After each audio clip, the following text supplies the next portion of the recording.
காத்து ராமர் மண்ணில் எம் தலைவன் பாதம் படுது பாரு.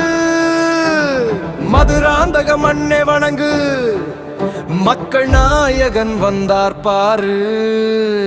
தமிழகத்தின் திசைகள் அதிரட்டும், தாமரை இதழ்கள் மலரட்டும். வளர்ந்த பாரதம் படைப்பவர் இவரே, வல்லரசு கனவை நனவாக்கும் தலைவரே.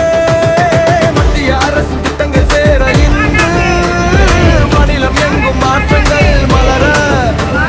ரேணுகாட்சி போன்ற ஆனரேகள் ஒன்றாயின அணிவகுக்கும் மக்கள் கூட்டம் கோடியாய் பெருக.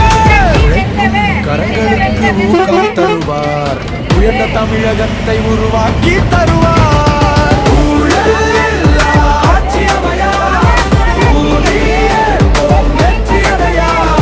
தமிழகம் இனி தலைமை நிமிர்ந்து நிற்கும், தலைவன் மோடி தலைமையில் வெல்லும். எடப்பாடியார் கரத்தோடு கைகோர்த்து நின்றார், எதிரிகள் கலங்கிட கூட்டணி கண்டார்.